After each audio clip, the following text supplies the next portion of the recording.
Welcome to Mindfulness Manufacturing. My name is Trevor Blondeel. Spending 25 years in manufacturing, I discovered the real impact we have on turnover, communication, and the ability to manage change is how we show up. That's the essence of emotional intelligence. In each episode, we bring a guest or message to expand your skills, engage your people, and grow your organization. So let's jump in.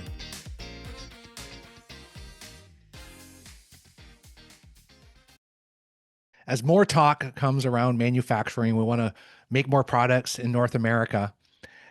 The talk of employee-focused leadership keeps coming up. And we know that if we want to bring in more equipment and build more factories, we're going to need more people that want to come to our industry, and we want to retain them. And there's different ways and different approaches to do that. And some people are having more than success than others.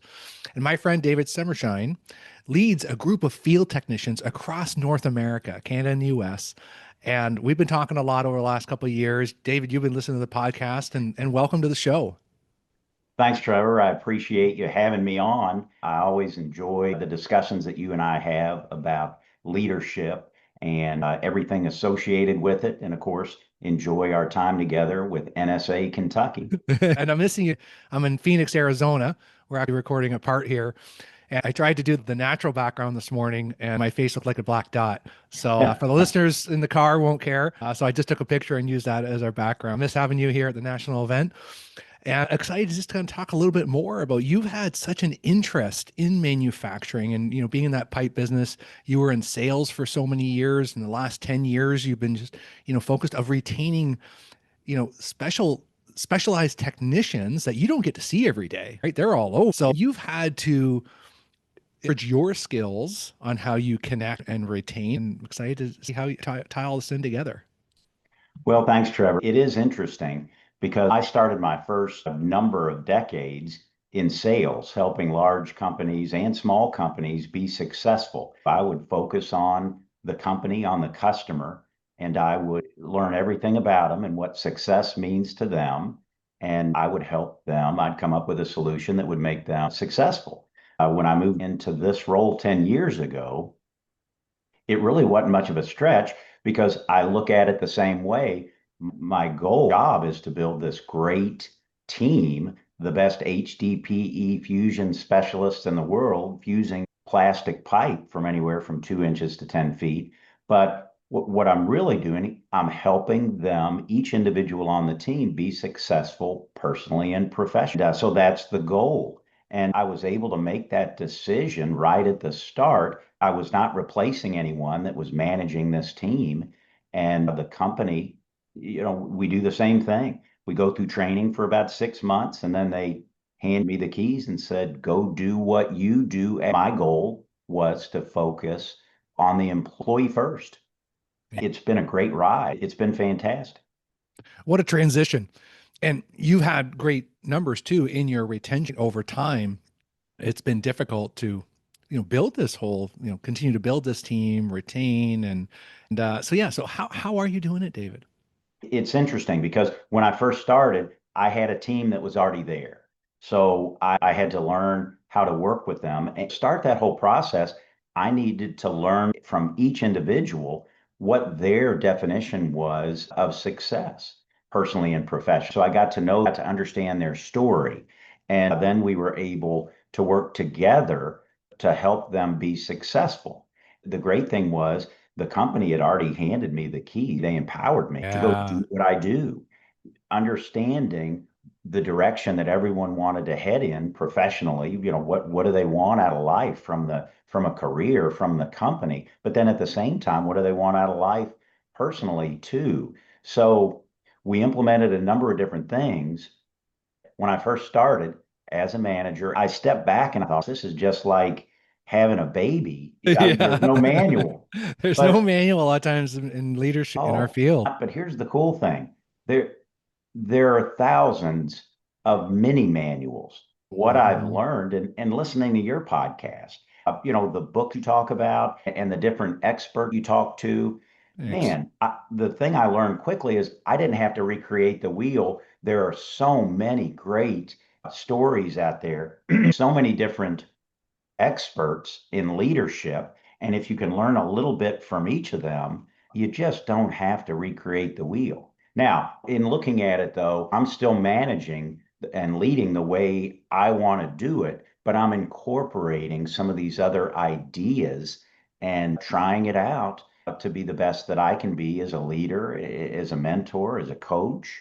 I just appreciate what you bring to the table with the podcast because I have been, there were books, there's expertise, there are certain things that I've implemented just listening to you. So The it's key is great. getting great guests like yourself. That's why we bring a mixture on this show of people that have written a book on a certain aspect of leadership and then balancing that with people like you that are in the are actually manufacturing and implementing that. Two lessons I take away from what you just said. One, credit to your company that, hey, we're going to put the right person in the role and let them have the autonomy to do that job and connect. They did their research and figured out this person can lead these field technicians. He can help with our retention, but it's really hard not to control other leaders and how you want to do it. So credit to your team to allow you to do that.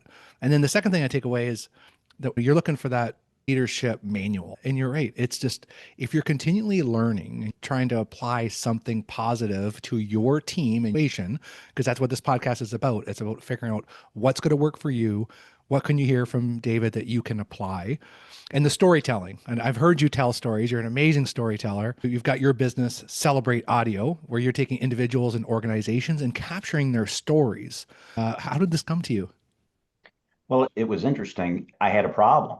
And the problem was that I couldn't communicate with 30 odd people traveling all over North America, different times, different jobs, and we couldn't get together for a meeting. We'd set a call and half the team would get on, or maybe a quarter of the team. So I started a podcast early on. Initially, that podcast was for me to get all the information that I had across to them. But what it turned into in getting feedback from everyone on the team, I began to listen and they were saying, hey, this is what we want to hear. So I started having guests. It's an enormous company, but these are the people that they would work with, the people that supported them. But one of the guests that I had was the founder's wife. The founder of our company started back in the early 60s. The founder had passed. His two sons run the company, but I was able to interview on my podcast the founder's wife. And we were able, it was great because I was able to ask her why we do certain things. Why do we have these core values? This, why do we do this? How did that all come about? And what she was able to tell us was not just what is in place, but the why. She was Mm. able to go back 30, 40, 50 years telling us the stories behind what we do and why we do it. And it was so powerful. And I'll tell you, it was so powerful. Every employee that comes onto this team, we go over the core values for an entire day during their new hire. But on day number two, we listen to that podcast. And Uh, we have a much better understanding. It's not just what the core values are, but now we talk about the why and why the founder implemented those and why his sons are so strong in reinforcing those core values and the mission statement. I'm not going to say, I got to say something about the mission statement. It's not that I came in and changed things all around. I had the ability to do it myself, but talk about employee focused leadership. The mission statement at this company that I work for is to provide long-term opportunities for our employees. And so they, when they give me the keys, it's easier for me to lead this way because it's our mission statement.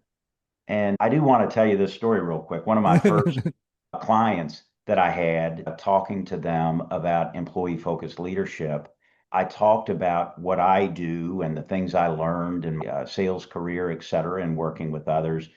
I talked to them about that retention and how we're retaining our employees. They want to be here. The retention rate is dramatically low, especially on this team that we have.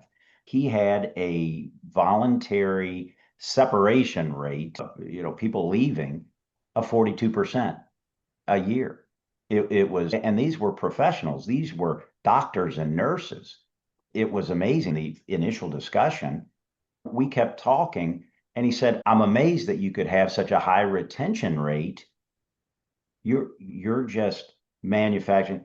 Libby, she knows to come back to this point. She Uh, searches her name and she'll just do a I'm restart. what's the term in manufacturing? Or, Widgets. Yeah, yeah. good. So I'll just start Uh, over here. He looked at me and he said, I'm amazed that you have such a high retention rate. All you're doing is making widgets. And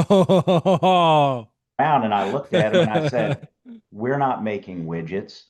We're providing long-term opportunities for our employees. Bam. And boy, I'll tell you what, his eyes got big and he looked at me and he said, we need to talk further. It was eye-opening for me because in my mind, I'm thinking that this just makes sense. There's a higher calling. We're not just doing this, we're doing this. This is our purpose. The great thing was that in that interview I had with the founder's wife, she was able to explain it going all the way back to the beginning. It's the way it's been. If you're driving into work right now and you're listening to this, I mean, you could start asking some questions. I mean, you can even ask team members that have been around your company for a long time. Like, hey, how did these values come into play? What is our mission here? How do we behave? How do we show up? You can see that difference if it's like, if we're first focused on how do we long-term support these employees versus how do we make more widgets next year, right? And Right. it's game changing on how you do even your orientation, right? When you bring somebody new in, spend some time talking about this. If we spend a day talking about the why and how this came about, and it gets back to the storytelling where stories are 22 times more memorable.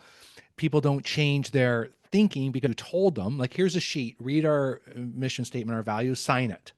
Okay. So if they signed it, they should follow it. Right. Right. It's like, Well, why are we thinking that we're just like, this is not paperwork thing. This is like spending a day listening to the founder. What a great idea. This is good for anybody in your organization to have one of your leaders do a quick video of, hey, how did this company start? Like, why is it right. important that you're here?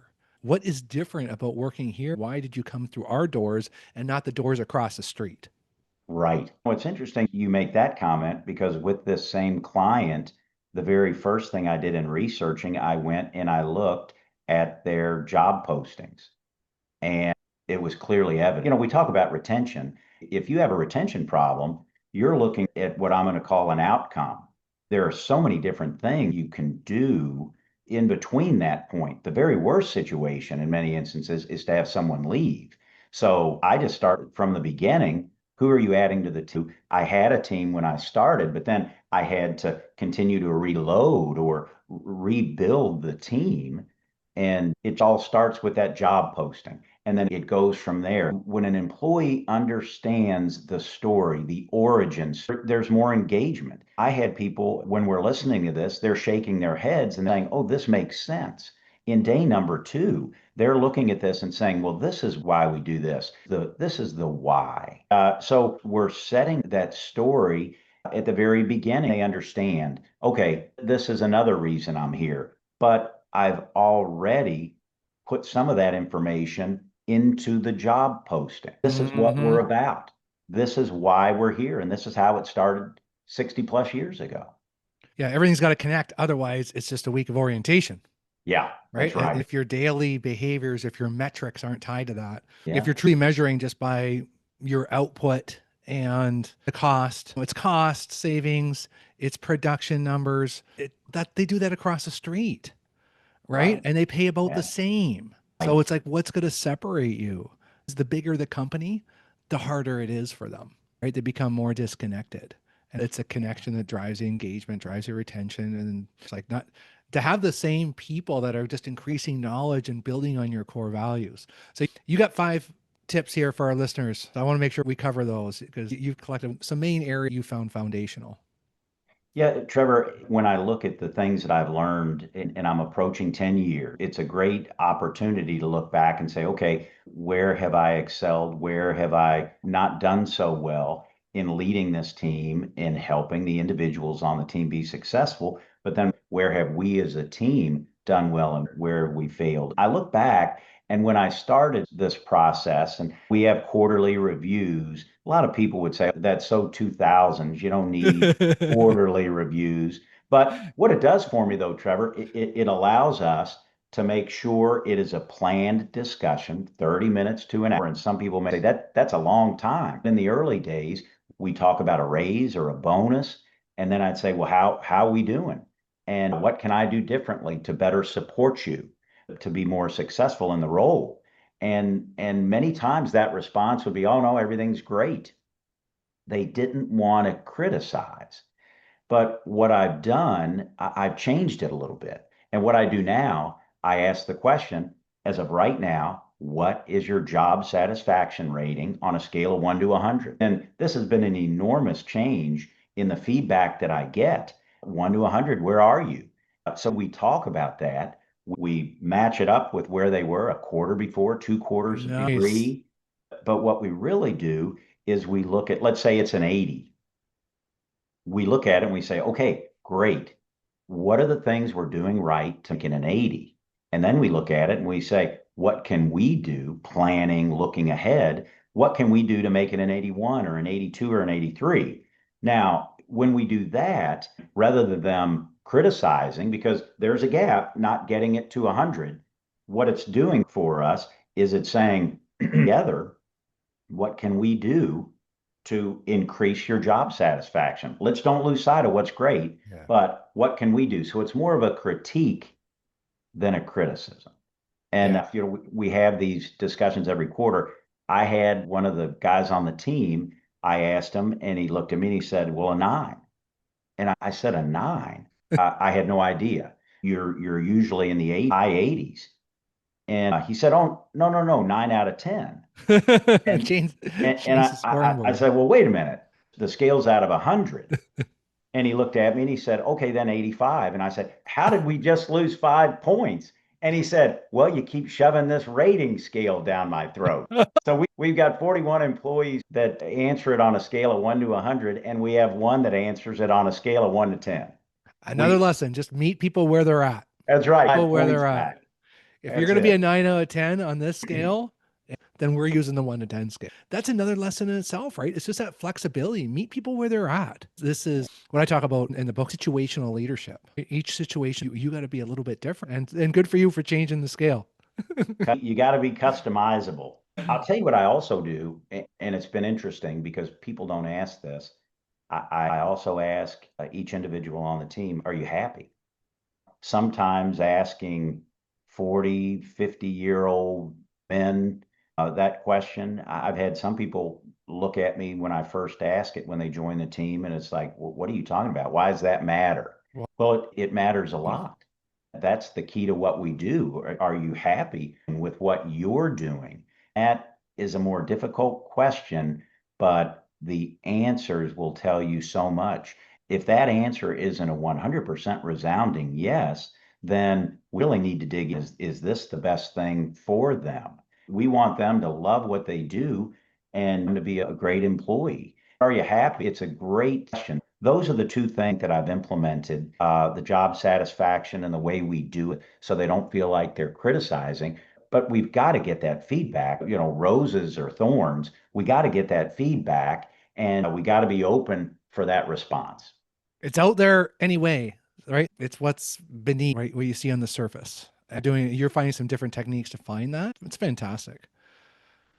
So those are Two of the five. And then, awareness early on, the company invests a lot in their leadership and their leaders. We did a 360.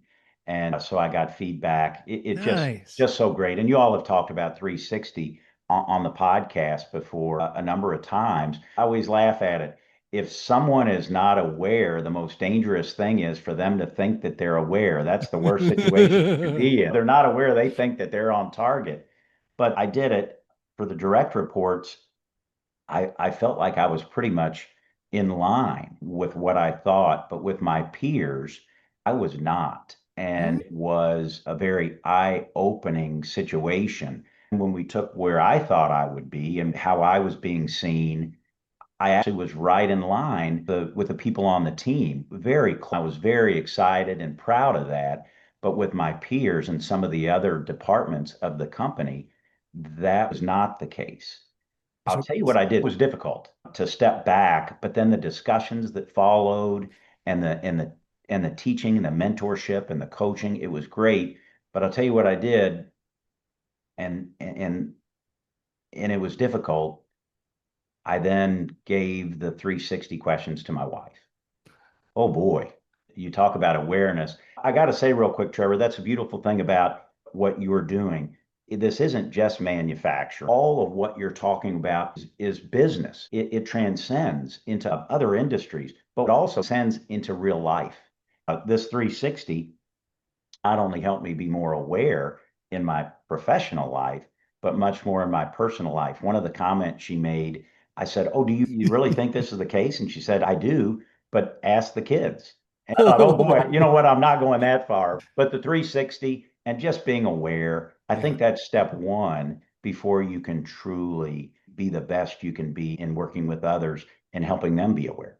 yeah. The fact is, you can't change at work and not change at home. And if you think your behavior issues only at work, they're not. They're just people that accept you for who you are. So then it Yeah, becomes a choice of, do I want to become a better version of myself? Because the information's already out there, and what you're doing in all the areas, it sounds like that's the common thread that I hear with you, David, is it's like, you know, that there's issues out there. That what you're doing different is that you're finding different techniques to just get them on the surface. right. And I like, from the numbering to the, hey, are you happy, to the formal feedback, that all comes to, it's full. It's what we need. We Yeah, need everyone to do this. and it's not hard. What I found is it's not hard to implement some of these things. And the great thing is you can try it. If it works, you keep doing it. If it doesn't work, you don't do it anymore. But just adding that into part of the discussion. But I've learned so many things in different books and things like that. You just don't need to recreate the wheel. Just keep building the one you have with different ideas and different tactics. Yeah. Trying, I like that. Find out what, it's a Dos Equis commercial. Find out what you don't do well and don't do that again. But you got to try different things. How It great is is. that? One of our, Mark Kenny, came up with a model that we all took. And there was a line in that model, and it said, this is what you're really good at, and this is the area that you're not really good. Back in the day, people would say, you really need to work on this gap. But what his model said was focus on what you're good at. I love it. Okay. Well, we're wrapping up here. I knew this time would go fast. I want you to leave the listeners, but you can't leave them hanging here, because I think we got three of the main five here. What were the last couple you want to leave the listeners with?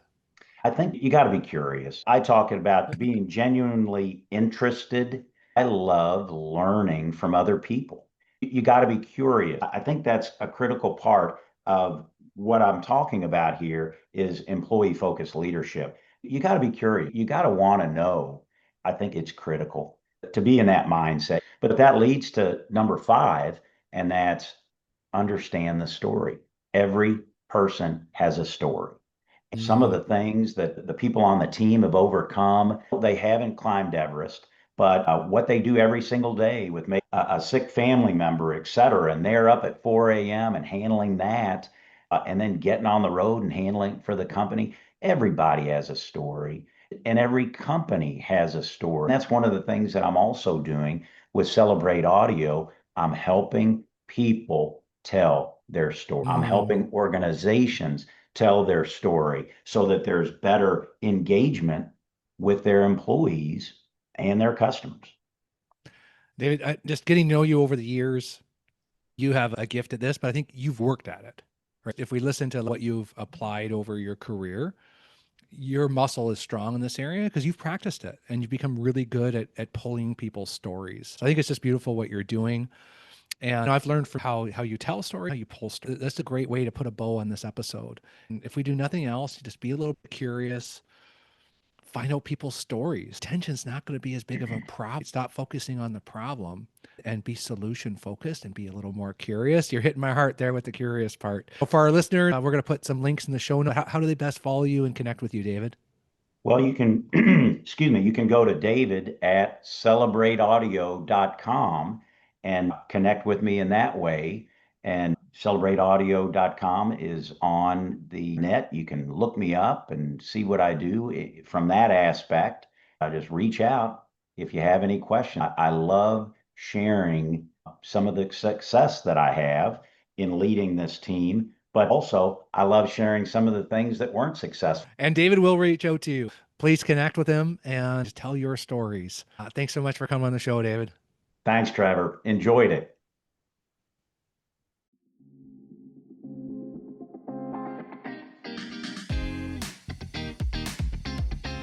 Hey, folks, appreciate you taking the time to join us today. If you enjoyed this episode, share it with someone. Haven't subscribed yet? Do it now.